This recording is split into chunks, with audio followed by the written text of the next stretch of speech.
How I was the best, most entertaining child you have. Well, I don't know about that, but you was entertaining for daggum sure. For sure. Yeah. You know what? I was not nearly as bad as Kyle Petty. Well, we put him in a different class. I got stopped by the same cop for once a week for a month. 4 tickets by the same cop. The lawyer that took care of me finally went and said, "Man, leave her alone. She's going to come through there every day at the same time." He got me every week. If I did something wrong, instead of like screaming or throwing a fit like Mama did, you would say something that made you feel this big. Most time you didn't even grab a bag. You woke up and we got in the car because she'd already packed and loaded the car. So It was easy for me. It was easy for you. I don't think people realize what the women of my family did for this sport. I mean, my grandmother, y'all would have no idea like where the money went if grandmother hadn't sat there and counted every penny. That's for sure. Y'all would have no idea where to stay if grandmother didn't say, "We've got 2 rooms at this hotel." Are you ready? Yeah, what we're going to talk about? What a good, fun kid I was. Yes. How I was the best, most entertaining child you have. Well, I don't know about that, but you was entertaining for daggum sure. For sure. Yeah. Trying to keep you out of trouble. That was. I was not. You know what? I was not nearly as bad as Kyle Petty. Well, we put him in a different class. Exactly. I might have got in trouble, but not like he did. I guess Sharon and Lisa, they was just there. They didn't give us no trouble, but had a little trouble with you laying out of school. I did. Doing things like that. You know what I mean? Signing yourself out with it said Richard Petty. Signing his name to get out of school. And we had a payphone at school, and I would go to the payphone and I would say, "This is Linda Petty. I need Rebecca to run home really quick." And I would watch the receptionist answer the phone, and I would be at the payphone talking to her. So, RP, who would you think Rebecca is the most alike? Is she like you, Miss Linda? More like Kyle. Okay. I think you're more like Kyle than any of the rest of them. The deal is Kyle came first, and then he done his thing, and then had Sharon and Lisa, and then you come along and you done your thing. And I think you followed a lot of your brother's habits. I'm not sure if that's good or not. I don't know if it was good or bad, but just trying to keep up with. In other words, you was an individual. You done your own thing. Didn't bother with anybody else. No matter what anybody thought, you went and done your thing. And I guess you stayed out of trouble fairly good. I can't remember any time the police had to bring you home or any of that kind of stuff. Like they did Kyle. I was smart. you I might have been smarter than Kyle. Because you got by with it, right? Did you ever crash a car for us? I crashed your car, a brand new car. You brought home a brand new Dodge truck, and it was a manual. And I climbed over, and I guess I kicked it out of gear. And the next time we went to get in it, it was wrapped around a tree in the backyard. Hey, we just went to pick the thing up. We drove it home from the dealership. Yeah, I went to Lexington, picked up a brand new pickup truck, parked it in the carport, and it was straight gear, so I just put it in reverse. And then you were small enough that I guess when you climbed over, knocked it out of gear. Cause Randy came over. It was at lunchtime. Randy come over and he said, "Richard, why did you park the truck in the yard back there?" And I said, "What do you mean?" He said, "Yeah, it's down there at that tree." And I went down there, and the headlights was looking at each other. Brand new truck.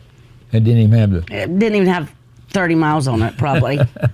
50 miles maybe at the most. But then we get you a car from Kyle. Yes. You got that convertible? That convertible LeBaron. And you went and parked it at school, and that wasn't my fault. Somebody else wrecked it. Yeah, I know, but didn't you park it way over by itself? And somebody's throttle stuck or something. One of the guys that was in automotive and came up through there and just wiped out the side of my car. My car. It was brand new, too. They said, I don't know if you remember this, the guys in the body shop said it was a curse because that car was in our body shop all the time. They would fit it in between the race cars trying to fix something on it. Yeah, that means you was a careless driver, right? I was a careless driver. Did you ever get any driving tickets? I got a lot of driving tickets. I got stopped by the same cop for once a week for a month. 4 tickets by the same cop. And the lawyer that took care of me finally went and said, "Man, leave her alone. She's going to come through there every day at the same time." He got me every week. You was a lot of trouble then. I was. Rebecca, do you ever remember using your dad's name to get out of trouble? Oh, well, yeah, I just told you I can sign his name. So a lot of times I would write a note and then sign his name on it just to get out of school. That was to get out of school. What about to get out of trouble? Like you did something that you were in trouble and you said, well, I'm Richard Petty's daughter or something. Trying to get out of jail or something. I don't think I ever did that. Never did that. I don't think I ever used your name. I just tried to lay out of school all the time. Obviously, I hated school. Yeah, is that you must not have hated school? You went to college for 6 years. Yeah, that's because I loved college. I just didn't like high school. Did you ever go to class at school when you was in college? I did, and I went to socialize, and I went to parties and Okay. gatherings and everything else. That sounded like Football games. Yeah, that's what I figured. Because you went. But if you remember, I went to a public college where the sisters went to private. So it took you 6 years to figure out that I was still down there because I was so cheap. It wasn't cheap. Bought you a house down there. You get stayed so they'd come along. I know, I did. I quit paying rent. I said, we just need to buy a place down here because you're going to stay for a while. And I loved it. How many different vocations did you go through? I probably went through about 4. I was undecided till maybe my senior year. And then I had to stay 2 more years to finish it. Rebecca, when did you realize that your dad was famous, like Richard Petty famous? I don't know if I've ever told you this story or not, but Martha Jane's daughter obviously was one of my best friends. Yeah. And so she stayed here a lot. I stayed with them a lot. A lot of times weekends you and Mama would leave and I'd just go stay at Martha Jane's. And we went to church together. We did everything in this community together. But I let Linda Lee go. And I think we were at Daytona. I can't remember what race because I remember her coming to Nashville. I remember her coming to certain races with us. But we went to Daytona and we had that big conversion van. And me and her obviously were in the very back because we were little. And when we were leaving, we were driving across the track. You know how you go out the garage area and go across the track?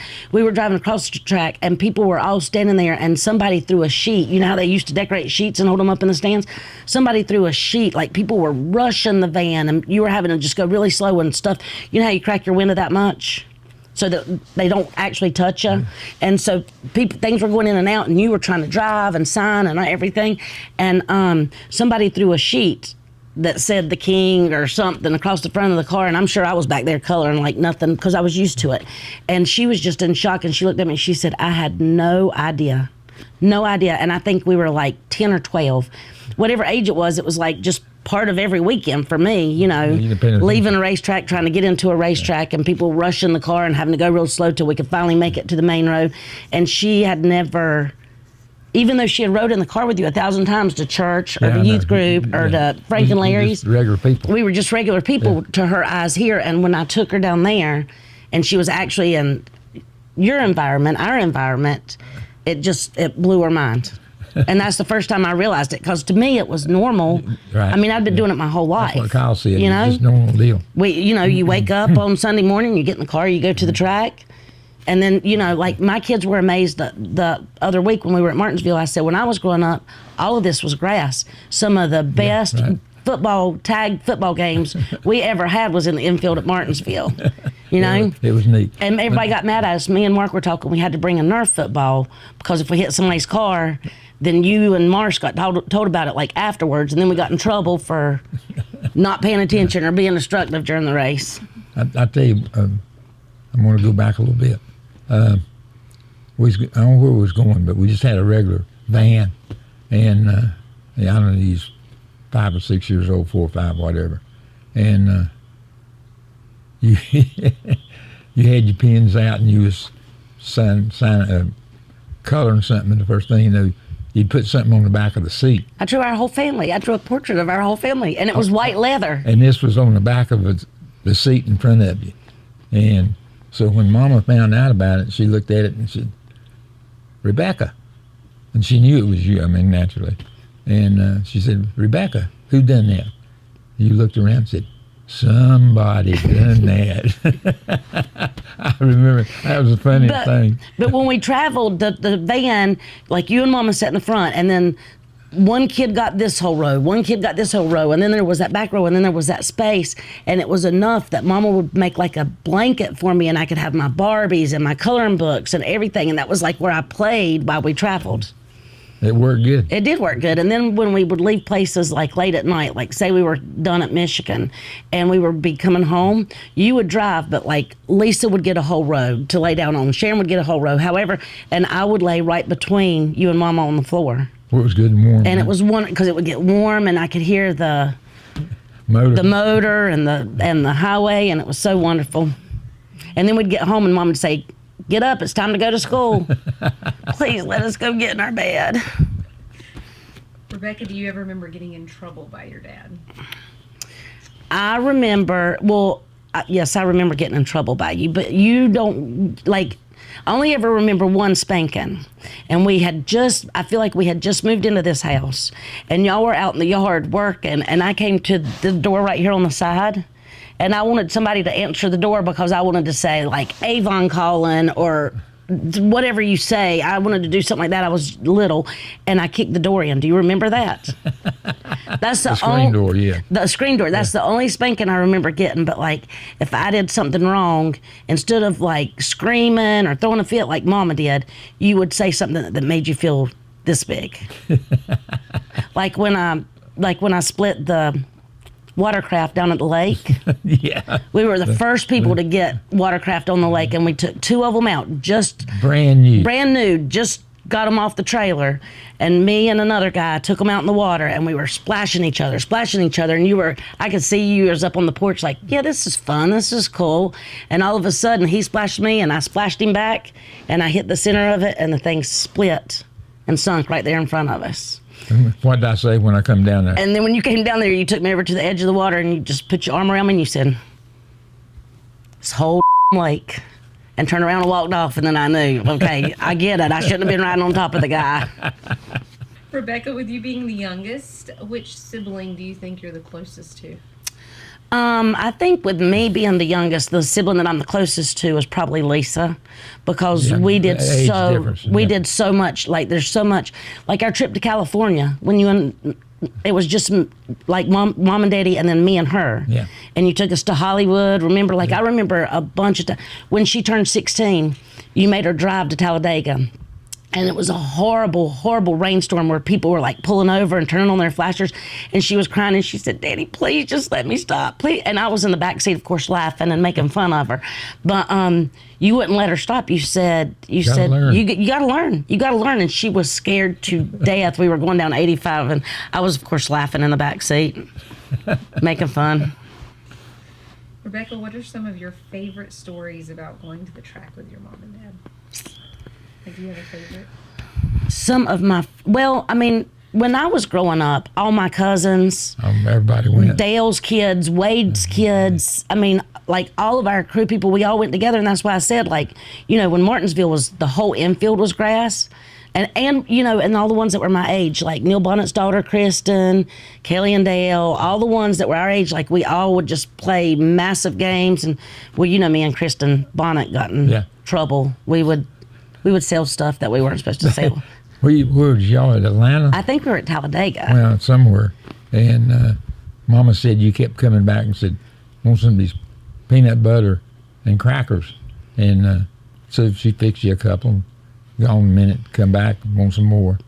Gone a little bit, come back, got some more. She got the checking, and you was out there selling it to people.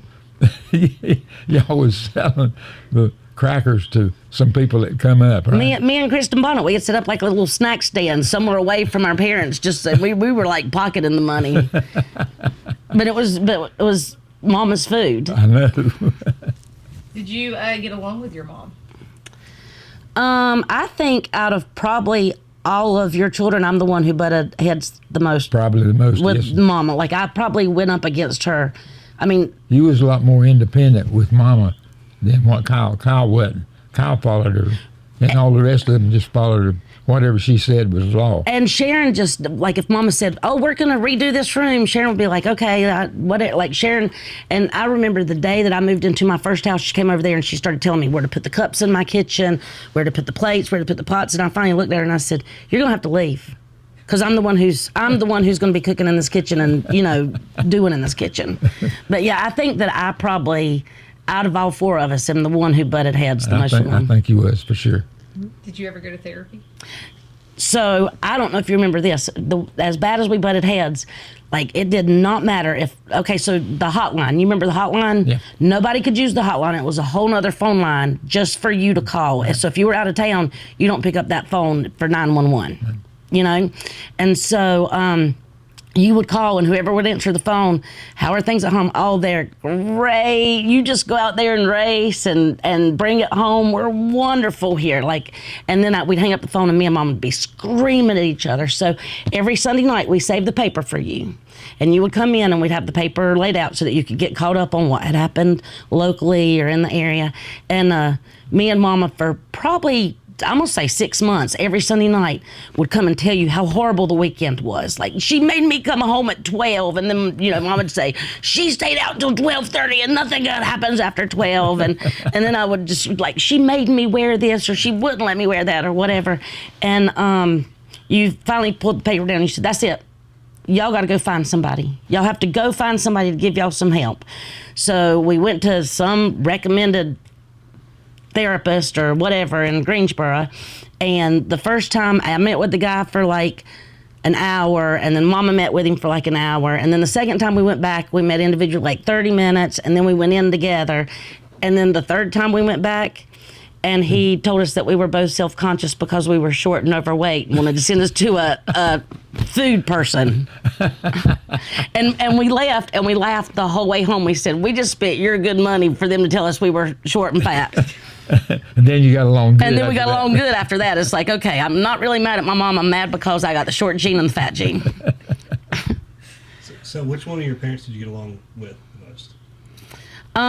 Well, I did a lot with Mama because I was the one that was left here. And after my other siblings had moved out and started their home life, it was kind of just me here. So we did a lot together, but I don't know, when she got sick, all of a sudden, she had done so much for you that I felt like I started having to go with you, having to make sure you had what you need, had to make sure somebody's there to, so, for 10 years, it's been you. Yeah.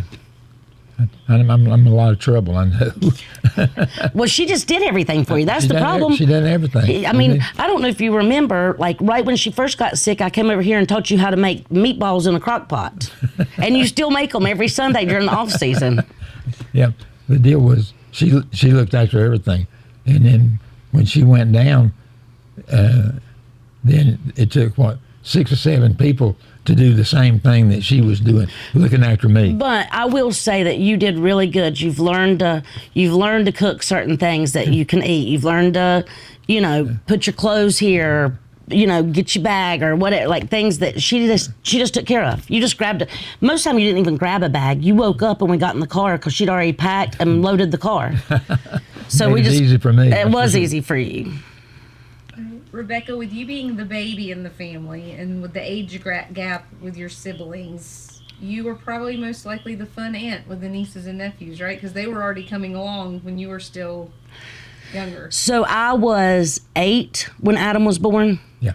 I was 8, and Kyle had Adam young, but I was 8 when Adam was born. So we were kind of more like brother and sister. Yeah. So some of those older nieces and nephews, I felt more like an older sibling than I did an aunt to. But I think the reason that they considered me the fun aunt or whatever is because I was young enough. You was closer to their age. And I was young enough that I didn't mind getting behind the boat and tubing. I didn't mind putting on a pair of skis and skiing. I didn't mind putting on rollerblades and rolling around with them on the tennis court. I didn't mind doing those things because I was still closer to them in age. You were still a kid. I was still a kid, yeah. Exactly. Do you remember the day Brian asked your dad to marry you? I don't remember the day Brian asked you to marry. What do you remember Brian asking you to marry me? I don't. I remember Sharon, but I don't remember. And I remember Charlie with Lisa, but really I don't remember you. Brian did ask you though, didn't he? I don't know. I guess he did. I hope he did. You have to talk to him. I know. I hope he did. I don't remember. What was your wedding like? You'd brought all them other people in. And I said, get rid of them. Yes, you did say I brought some real losers home. I will. Some real winners. And that's part of butting heads with Mama. That was part of my whole, making my own way. But yeah, by the time I got married, Mama had helped Kyle plan the first wedding, and so then she planned Sharon's, then she planned Lisa's. So by the time I came along, that was her like kind of second career. She thought she was a pro wedding planner, and so I got married in the yard, and we sent out I don't know if you remember, we sent out the invitations, and Mama had a system in there where she would, the ones that came back that were yes or whatever, and so people would send back there. You know how it says, please respond how many people are coming. They would send back 10 are do you remember that? People would send back like 10 are coming or 6 are coming. I'm like, okay, I just sent it to the one family. Why is 6 of them? Like, we figured out people were bringing like their cousins and their neighbors and everything to this wedding. But I wanted to walk out the front door and get married in the tent in the yard, but I ended up having to go out this back door because we had like, 800 people? We ended up with like 800 people here. It was ridiculous. So we had to turn around the way that we were getting married just because. Yeah, had Mama, when you put up the tent, did she work on the tent? Well, okay, so this is the story. She didn't like all the metal rods showing, so at the last minute, she got all this fabric to start wrapping the rods so that everything inside was white. And you saw the bill, and you said, do we really need this? And she said, just get out of here. You don't need to worry about this. Just get out of here. Were there some fun moments at your wedding? Picture taking, any of those type stories? So, do you remember, because we had to flip the whole wedding around, I got ready in the back of the house, and then Brian got ready in the library. So Brian and all the guys were like in the library. Yeah. They might have been were they in this? I don't know. They might have been in this room, but I know I was in the back of the house. And because you don't ever put on shoes, that your shoes set by the door, you don't ever put on shoes until you actually walk outside. And all of my family, like my family pictures, like with my siblings and you and Mama and what you had on white socks, black tux and a white sock. I don't know why the photographer didn't say, Mr. Petty, can you put on some shoes for the pictures? Or just crop your feet out of it. I don't know why. And then, we got to the door and you could see the people standing because we thought everybody would fit in the tent until everybody was bringing their neighbor and their cousins. So we could see people standing out there, and it was time for us to go. And you were like looking and everything. And I was like, oh my God, there's a lot of people here. And because I didn't want a veil or anything over my face, I wore like a claw, like I had my hair in a bun kind of on top of my head. And I wore like a claw, not a claw clip, I can't think, it was a comb with the lace and stuff down the back. The veil. And right before we went to walk out the door, you stepped on it. And the things went into my head. Do you not remember that? You stepped on it. I was like, Daddy, you're on my veil. You're on my veil. I thought I was going to be standing up in front of everybody with blood running down the back of my head and everything. Obviously, you have kids now. Have you ever let your dad babysit? Do you remember babysitting my kids? Ever? No, I don't. I might have. But okay, so let me ask you if you remember this. When we were in Wyoming one time, we had those 2 little kitty cats. Yeah. And I was pregnant with Harrison, and the older 2 wanted to go outside. And I said, will you go outside and ride with them? Because I was pretty pregnant. So you went outside, and you were supposed to be watching them, but what did you do? I don't remember that. You tried to climb the hill in the back and flipped, lost the snowmobile, and broke ribs. Yeah. You came back, I thought you were outside watching my kids. We could see you walking across the field, and then you had blood. What happened? And I was like, where's my kids? All the rest of them had went up and went through the park and come back around, and I knew what route they was going to take. So I jumped on one, and I said, I'm going to go meet them. You know, and the first thing I told them when we got there, the first time we ever went, Don't ride alone. Don't never go out of this on a snowmobile by yourself. I always make sure somebody. So I broke my own rule. Exactly. I made it about 2/3 up the hill and hit a rock under the snow, and that thing went boop right back. And I was laying there, and that thing was laying right there on top of me. And I finally got it pushed off, and there was about this much of a tree showing, but the tree was that big at the bottom. Mm-hmm. Anyhow, so everybody come across, seen the snowmobile, so they went down in there looking for me because they didn't know. Well, what happened, we wasn't about a quarter mile from the house. I slid down the hill and stuff, broke 3 or 4 ribs, had scars all over me and stuff. You were bleeding. There was blood dripping out the shirt. And all you were supposed to do was just ride in the yard with the kids. And I don't know why. I guess the kids were still riding. Nobody paying no attention to them. Do you have a favorite vacation that you've taken with your mom and dad? Well, I mean, of course, our Wyoming trips are the most memorable. I mean, we did that We've for done so many times, 25, 30 years. I mean, you know, we have a lot of great memories out there. But then I think for like me personally and my kids, I think when we went to Europe, and it was just you and my kids. Just go to Goodwood. We went to Goodwood, but we made. Oh, that's right. And then we've traveled around. We went to Scotland. Yeah. We did like Southern England. Western England. We did a bunch. We just out and drove around. Yeah. Yeah. And stayed in a bunch of little places. We went through some little community down there, and the name of it was Gummy. Yeah. Remember? And that's what. And do you remember too that you decided that you were going to wear some like driving hat or something? You had like. I got a Scottish hat. You got a Scottish hat, and we went to St. Andrews because. The boys had played golf there that morning. So we went back into St. Andrews and we were going to go find somewhere to eat. And you had on that hat. I mean, granted, you always dress the same, but you had on that hat and maybe your sunglasses, but not a cowboy hat, not anything. And somebody had come up on the street. Do you remember that? We were walking, trying to find somewhere to eat, and all of a sudden somebody came up and said, Mr. Petty. Yeah. We were like, okay, we're in England. We're in Scotland. You know, and you don't even have on your cowboy hat. Okay, I want to talk about your animals, all your animals. About naming all of our animals? Mm-hmm. Okay. What about them? Okay, so you decided you were going to get buffalo. To begin with. And what'd you name them? Sharon? No, the first 2 buffalo. The first 2 buffalo you ever got. I don't know. I guess was your name? Linda and Rebecca. Okay. And then I had no idea that that's what you named them. So I pulled in the carport one day, and I'm walking down the back thing, and Peggy's over there feeding them. She's saying, Linda, Rebecca. And I kept saying, what? Linda, Rebecca. And I said, what? And then finally I realized she was calling the buffalo. So I was just slightly insulted. I didn't want a buffalo named after me. But then after 25 years, like this has been 5 or 6 years ago, Linda and Rebecca are really old, and one of them died. Yeah. I don't know which one. I didn't get close to the buffalo. And Sharon said, you said, I think I'm going to get 2 more buffalo. And Sharon said, well, I hope you name one after me, because she was upset about it. So you sent Doug, and Doug brought back these cute, I think they were only like 2 months old when he brought them back. Pretty small. They were small, and you named them Sharon and Lisa. Yeah, right. And so my kids came over, and the first thing they wanted to go to do was see the baby buffalo. So Doug put them on the golf cart, and they rode over there to see them, and one of them started using the bathroom, and they realized that Sharon was actually Kyle. So you had a Lisa and a Kyle, and you still didn't have one named Sharon. I don't think Sharon ever got one. I don't think she ever got one named after her. Anything else? We're good. Did you say that I was the favorite?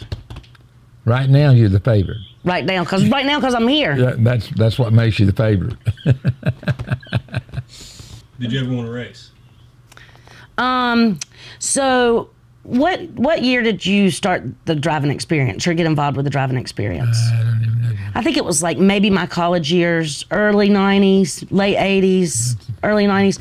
Anyway, like I never wanted to race because we always drove something. We always had a go-kart, we always had something electrical, something with wheels on it that you could drive. So 4-wheelers, I mean, you know, so we drove and raced enough around here. And one day you took all of your employees over there for an employee day. Yeah. And so I said, I'll go, because I was not an employee. I tell people I've never in my life worked for a race team, our race team, any race team. But I said, I'll go, you know. So I went over there and we just did the rookie experience. And after 8 laps, I remember I was so bored. I was like, okay, I'm going the same place every time. No music, nobody to talk to. So that was your race. Yeah, and they only let you go, like I think I went like 147. They only let you go like 150 or whatever at that track. So, I mean, it's like, so 8 laps did me in. After 8 laps, I'm like, yep, I'm coming in and parking. You retired. There's no way I could do 500 miles without a radio or, you know, somebody I could talk to. It was probably a given that Kyle would most likely race one day. Did you ever think Rebecca, any time of her growing up, that she would want to race or she would race? You know, I never talk about any of y'all even being interested in racing. I mean, you went to the races, you knew your daddy drove, and you knew all the kids and stuff of the other drivers and stuff. But I never got any inkling of any of my girls wanting to be a race car driver. And maybe that was before the women started driving. I think that was before. Well, like Janet Guthrie and some of those were coming along when I was a kid. But you have no idea. Like I had to answer a question like this back in the fall for the Women in Motorsports thing, that panel that I sat on. And part of it was about it. And I said, I said, I don't think that my grandfather and my daddy were brought up during a different time. Like where women did this and men did this. It was not what it is today. But I don't think people realize what the women of my family did for this sport. I mean, my grandmother, y'all would have no idea like where the money went if grandmother hadn't sat there and counted every penny. For sure. Y'all would have no idea where to stay if grandmother didn't say, we've got 2 rooms at this hotel or we've got 4 rooms at this, you know what I'm saying? And grandmother said, this is what you get for dinner. Here's your $11 for dinner tonight or whatever it was. Y'all would have had no, I know y'all would have had no idea. It would have been a lost cause. It would have been a lost cause because y'all would put it all right back in and not paid the bills or just put it into the race car or whatever. But then now cars have transponders on them, so it's all digital. But like back in the day, like my sister Sharon scored for you from the time she was like probably 15 until she was married. Yeah. Because at Rockingham, we always went to Rockingham in February. It was freezing. Yeah, it was. And that one had an open score stand. And we would run the car and get blankets really hot. Mama would say, run Sharon a hot blanket. And I would take her a warm blanket. Because she was doing the scoring. Because she was doing the scoring. And sometimes if she needed a break, like I had to use the bathroom or something, I was like 10 and I'd have to sit up there for 5 laps and score you. But I didn't have the patience to do that either. I needed to be back playing with my friends.